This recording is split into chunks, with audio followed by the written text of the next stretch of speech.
While Priyanka Chopra was busy charming Lady Luck, I sat Harman Baweja down for a quick chat. As it turns out, the love story has been brewing for nearly a decade. The one on screen, that is. As for the one off it, notice the smooth sidestep he executes when posed with the question.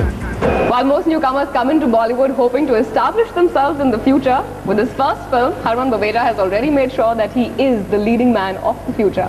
Welcome to Cuts. Thank you so much. It's a pleasure having you on the show. Yes, very much indeed. So, when most people join up in the industry, it's the done thing to have a love story as their debut film. Right. You've done that. And you've got the twist of the 2050 future film. Right. How much time did you spend thinking about that? Oh, well, you see, I thought of the script way back in '99. But that time nobody thought that it was right to make this film. Everybody was of the opinion that it's way ahead of its time, so we must give it some time before it's actually filmed. And it so happens by the time I grew up, and it was time to sort of, me to start acting. And then we were looking for various scripts, and we found a lot. We started working on a few, but we never had that, this is it. You don't get that hit that, yeah, this is the one we think you want to go. And then we thought of this script, which has been lying in the back burner for a while, and then we took it upon ourselves. We worked on it for about a year and a half, and we said, well, bang on, this is the one we want to make. So, were you part of the thought process behind this film when you were a child? You were? Yeah, I've been with my dad since I was 17, 18. Okay. So when '99, I was probably 18 that time. So yeah, I was very much I've been a part of the process with dad for almost everything that he's been doing in the past 10 years. So, when you think of a love story in 2050 and you have these Star Wars cars going around, how does love change like 50 years hence? There's a song in the film which Priyanka's character Zaisha is singing. When Javed Akhtar has written the dialogue, Javed Saab, which goes, hey, you love a boy, will you be my toy? So I don't know if that defines love in the future, but that does define where love can reach in the future. Okay. And there's extremes to everything. So that's one extreme that we've touched in 2050. But the other extreme that we have kept is that love is what actually makes the world go round. Love is eternal. Love cannot die. And that's what the film talks about. It doesn't talk about, but it has as a layer in it, because it's divided in two halves, 2008, which is the present time, and 2050, which is future. And love is what binds both these halves of the film, both the time zones of the film, rather. So there's actually time travel as well? It's time machine. There's a time machine. There's time travel from 2008 to 2050. Excellent. So there's a really interesting thing you said about the lyrics that Priyanka sings, which is, love a boy, will you be my toy? So it's interesting about her asking you to be the toy. And there's a little story about you having a python in your hands and then shrugging that off on Priyanka. Yeah, because I'm not particularly in love with pythons. No?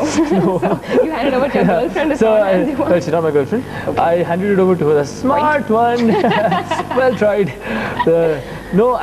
I think she's very, she got very excited about it, And I had the python, and python's good, you can hold it and stuff. The minute it starts doing the that minute starts, do it again, I'm not going to do it again. Please. When he starts freaking out, he's like, God, and it comes so close to your face. So I said, but you want it? She goes, yeah, I want it. I said, yeah, Baba, enjoy. And then it sort of wrapped itself around Priyanka and all that stuff, but it's good fun. Okay, I'm assuming that there was no rescue in this situation. No, I was standing right there. Okay, so you have... Pythons are scared of me. So, coming back to the film, it does release on this weekend, which has Imran Khan's film releasing as well, and there are going to be comparisons. That's also a launch vehicle. What do you make of it? Well, there's a film also releasing, Thoda Pyar Thoda Magic, and there's one coming after that called Mehbooba, and then there's Kismet Connection. So I don't perceive that people actually sit and start comparing. I don't think it's a boxing match. No. Where you say, oh, this guy's 6'2", this one's 5'3". This guy's got a good body, this guy's average. It's not about that. Okay, so which one is you between these two guys? Please, that's not the intention. I mean, dude, we both are 6 feet tall, we both have great bodies. Okay, that's not what I'm trying to say. What I'm trying to say is that it's not that. It's just people perceive and make this thing into being this competition, a comparison. And I don't think people see it like that. People just see a film, they like it, they love it, they think it's okay. That's their call and they move on. So again, you've also made a bit of history with, your first film hasn't even released, and you've already got Ashutosh Gwarikar and Sanjay Leela Bhansali, amongst others. Right, and Anees Bazmi and Ajit Pal, all in the same breath. I hope you got that. Yes. So how's that feel? How is that working out? See, it's a good feeling.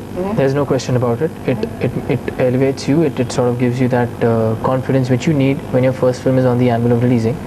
But at the same time, one thing I'd like to say is that these filmmakers have signed me because they've seen something in my first film, because they've seen my rushes. Audience has seen only trailers, they've seen about half an hour of my film. And they do feel there's something in this boy. But at the same time, it is still my first film. And I feel that should not go out of the minds of the audience. They should not be coming in to say, oh, we are seeing an actor who signed Sanjay Leela Bhansali and Ashutosh Gowariker and Anish Bhasmi and Ajit Pal and this victory and all. Oh, we are going to see the guy, he's superb. God willing, people say that. But it is still my first film. It's still my baby step. I'm still learning the ropes here. And I don't want that to go away from me. You know, I want that discount. You know, you get a discount coupon. I need that first film discount. So debut discount going out for Harman Baweja yes. on this show. Apart from that, coming to the future, you've already signed these big names. Do you have some kind of a roadmap for yourself of what kind of films you'd like to do? No, I've never taken it on like that. I've just taken it on as it comes. I don't think that even if I'd sat down and made a role design for myself and said, okay, after this I think I want to do Ashutosh Gowariker's film, and then I'll do Sanjay Leela Bhansali's next. It's not going to happen. I can't make it happen. It has to happen for me. I can't go up to a filmmaker of that stage and say, hey, I want to do a film with you. If you're going to look at me and say, dude, chill. Chill, we take it easy. When we want you, we'll call you. So yeah, so I don't plan. And for me, you know, there's a very nice thing my dad has been telling me since years, is if you want to make God laugh, tell him your plans. And it's so true. Every time you plan, it never goes as per plan. So you've been working with your dad, you said, since the time you were 17, 18, Ji. which is about the time that you started thinking of this film. Ji. Did you plan to be here? No. No? What did you want to do when you were working with your dad? I wanted to be an actor, for sure. But I would have started 4 years back. It's only when they did a photo session and I was all clean shaven, and they said I look like a kid here. He looks like a bacha. So we need for him to grow up. And I thank my stars because I think I matured so much as a human being, you know. And I don't see an actor being just an actor. You see, when you're an actor, you need to be matured and balanced to handle everything that comes with it. Is everyone taking pot shots at you? Everyone, there are people out there who will love you, people out there who will not love you. But there are people in the country who sort of look up to you in a certain way, and there's some who don't. So you need to handle all that along with just acting in a film. It's not just about that. It sort of spreads much wider than that. So are you ready for it now? Mentally, prepare yourself? I don't know. Yeah. I don't think we can ever be ready for anything. I think you just have to take things as they come. All right then. Well, you take it as they come, and all the best for your first film. I'm sure it'll do well. And aapki mummy ki shakar, as they say it. Thank you. You're welcome. Reportedly, when Harman was asked in one interview what he thought of his competition, he completely ignored Imran Khan and declared that it's Will Smith that he's going up against. And well, that is true. 2 big releases next weekend, both sci-fi films, one from Hollywood and one from Bollywood. Which one should you pick? Here's our take to help you out. Suspects on northbound 110. We need backup.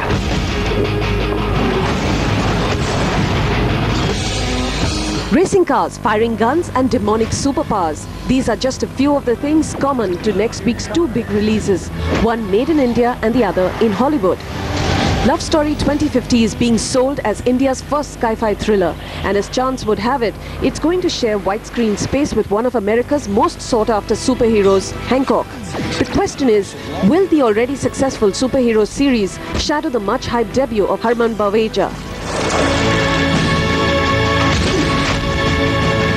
If 30 crore is the budget for a film like Love Story 2050, 30 crore is roughly about, I would think, about less than about $2.5 to $3 million. $2.5 to $3 million is the kind of money that is spent on a very good budget television series in the US.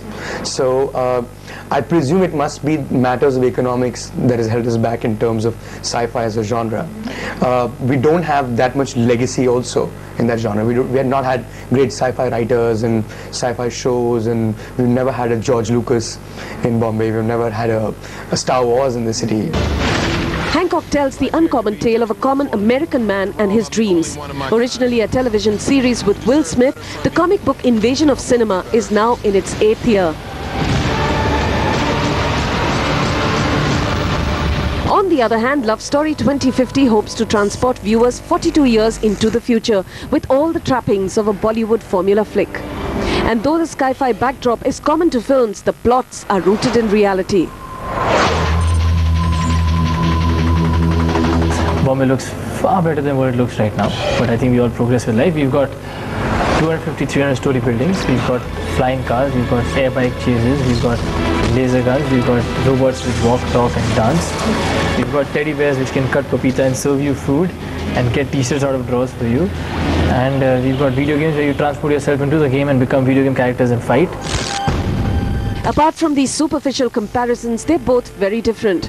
Love Story 2050 is a new outing for fantasy flicks in Bollywood. though Hancock is a well-established Hollywood cult series.